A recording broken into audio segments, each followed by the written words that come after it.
এই কোরআন বলতেছে আমি গোপনে গোপনে রিজিক দান করি। সূরা বাকারা। কোরআনটা গবেষণা করার কথা বলে না। আরে গবেষণা করো না, দেখো না আল্লাহ কি বলে।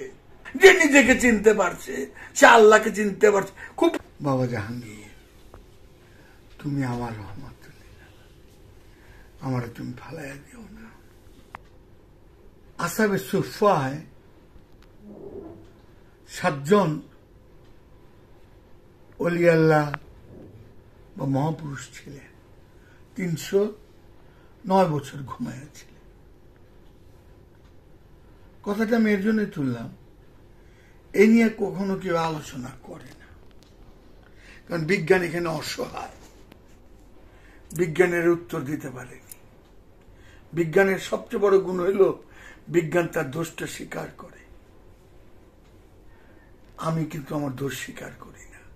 এই বিজ্ঞানের সাথে আমার পার্থক্য। এই যে 309 বছর ঘুমাইয়াছিলেন, এই নিয়ে কোনো ওয়াজ, এই নিয়ে কোনো আলোচনা হয় না।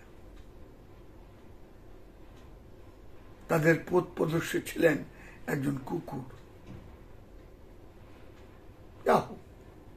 এই 307 বছর ঘুমাইয়াছিলেন কিভাবে? বিজ্ঞান বলে একটা মানুষ 4 দিন 5 দিন পানি না খেলে সে মারা যাবে।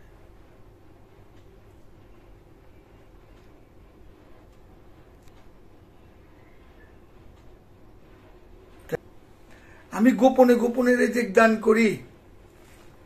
রিজিক তো মৃত মানুষ খায় না, জীবিত মানুষ খায়। জীবিত মানুষ খায়। একটু গবেষণা করেন, দেখেন চায়া পীরেরা কইব তুমি ওরস করো, পীরেরা কইব তুমি গান বাজনা করো, পীরেরা কইব না গবেষণা করো। কোরআনটা গবেষণা করো, মহাপুরুষদের বইগুলা গবেষণা করো। এটা কইব না। যেমন আপনি দেখেন যত ওয়াজ নসিহত যা কিছু শুনেন, কেউ বলে কোরআনটা ভালো করে গবেষণা করো, কি লিখছে মুখস্থ করো, এই সওয়াব হইব, ওই সওয়াব হইব, এই নিয়েই ব্যস্ত। গবেষণা নাই। আরে কোরআনটা গবেষণা করে দেই না, কি কয় আল্লাহ? আল্লাহ কইতেছে আল্লাহর কিতাব, তারপরে কইছে নবীর বংশ শক্ত করে ধরে রাখো। আইলে কিতাব ঠিক বাবা জাহাঙ্গীর তাই কইতেছে। আমার 28টা বই কথা বলবে, আমার সাথে সবাই বেমানি করতে পারবে, কিন্তু আমার 28টা বই আমার সাথে করবে না। 28টা বই আমাকে সবসময় বাঁচিয়ে রাখবে যে আমি বাবা জাহাঙ্গীরকে। বাবা কিন্তু একজনের নাম উল্লেখ করেনি, বলছে আমার 28টা বই আমার পরিচয়, 28টা বই আমার কথা বলে, 28টা বই আমার সাথে কখনো বেইমানি করবে না। আমার দর্শন সঠিক তুলে ধরবে, 28টা বই আমার, আমি লিখে গেলাম। ঠিক সেম। তাইলে তো তুমি বুঝতে পারবে নবীর বংশ কারা। কোরআন গবেষণা করে না, গবেষণা নাই। বড় বড় মহাপুরুষদের বইগুলো গবেষণা, কিন্তু আচার অনুষ্ঠান আছে, নিজেদের ইচ্ছা মতন যা করো, গান বাজনা বাজাও, ডোল বাজাও, গেট বানাও, যা কিছু করো। 7 জন মহাপুরুষ 307 বছর ঘুমাইছিলেন, এই নিয়ে কেউ আলোচনা শুনি না। কেন? মুসা নবী খিজির যে এই কি বলে 2 সমুদ্রের মিলনে বাই, এই আলোচনাগুলি শুনি না। এটা তো কোরআনেরই কথা, গবেষণার বিষয়। কি বলতে চাচ্ছে, কে বুঝাইতে চাচ্ছে? ভাজা মাছটা জীবিত হয়ে যায়, কেন গবেষণা হয় না? আলোচনাগুলি হোক। এই যে সূরা বাকারা 173, 74, 75 নম্বর আয়াতগুলা গবেষণা করুক। বনী ইসরাইলের 72 নম্বর আয়াত, 78 নম্বর আয়াত, আরো সম্পূর্ণ কোরআনটাই গবেষণা করুক না। মানুষ দেহ উন্মুক্ত ভাবে আপনারা গবেষণা করেন। বাবা জাহাঙ্গীর বলতেছে আমার বই পড়লে আমারে চিনবা, আমার বইগুলি আমার মুরিদ। আমার নাম তো বাবা জাহাঙ্গীর কয়নি।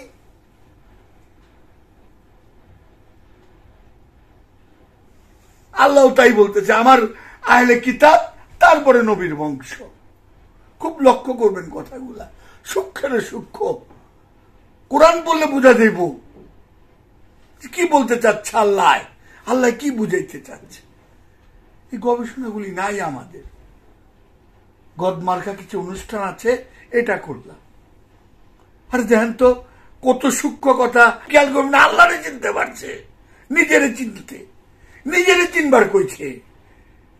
নিজেরে চিনলে আল্লাহরে চিনা হইব, এই রহস্য কতটুকু গভীর রহস্য। নিজেরে চিনলে আল্লাহরে চিনা যাইব, একটু গবেষণা করেন না, কত বড় রহস্য। সূরা আলাকের কথাটা দেখেন, যিনি তোমাকে সৃষ্টি করেছেন সে প্রভুর নামে তুমি পড়ো।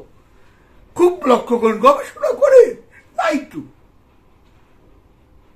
আর এই কথাগুলো আমরা বলি না। দুনিয়া পাইবার জন্য কত রিসার্চ করি, কত গবেষণা করি, দুনিয়াতে কিভাবে এস্টাবলিশড হবো, দুনিয়াতে কি করব, বড় বড় ডিগ্রি লাগাবো, কি ফুস, 80 বছর 90 বছর 100 বছর পর ফুস। আজকে লক্ষ্য করে দেখেন তো, বড় পিসাব বাবারে, জালালউদ্দিন রুমি বাবারে, ইমাম গাজ্জালি বাবারে, আহমদ রেফাই বাবারে, এই ইবনুল আরবি রে বাবারে, প্রত্যেককে কাফের আকবর কইছে। এই 5 জন রে কাফের আকবর কইছে। যারা কইছে কুত্তায় তাগো নাম জানে, তাগো নাম কুত্তায় লয়।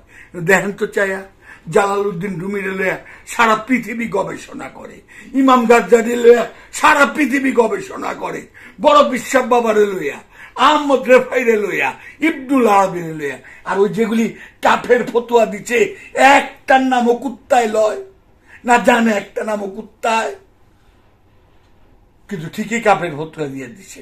300 আলেম আমার ইমাম হোসেন বাবারে কাফের ফতোয়া দিচ্ছে, হত্যা করা ওয়াজিব। আমার ইমাম হোসেন বাবারে, আলেম, তৎকালীন জ্ঞানী লোক। গবেষণা নাই তো আমার ভিতরে। দিন একটা চলে যাচ্ছে, কিয়ামত হয়ে যাচ্ছে, আর ওই দিনটা ফেরত আসবো না, 100 কোটি বছর আইব না। এমন মানব জনম আর কি হবে, মঞ্জ করো মনের বাসনা। একটু গবেষণা করি, এত কত হিসাব নিকাশ করলাম তো, লাভ লস দেখলাম, একটু গবেষণা করি আল্লাহ কি কয়। আর আল্লাহ পাকের কথাটা একটু খেয়াল করি না। পোলাপানি তো মনে রাখে না, বাপ মা মইরা গেলে দিনে কয়বার মনে করে। আর নাতিরা তো মনে করবো দূরের কথা, সমুদ্রের ঢেউয়ের মতো, প্রথম ঢেউটা জোরে আসে, তার ফেনা হয়ে যায়। ঠিক আমার জীবন কি খাবলা খাবলি, কি খাবলা খাবলি করি, এইটা আমার ওইটা আমার। আরে আমি তো আমার না, আরে আমি তো আমার না। দয়াল বাবা জাহাঙ্গীর, দয়াল বাবা।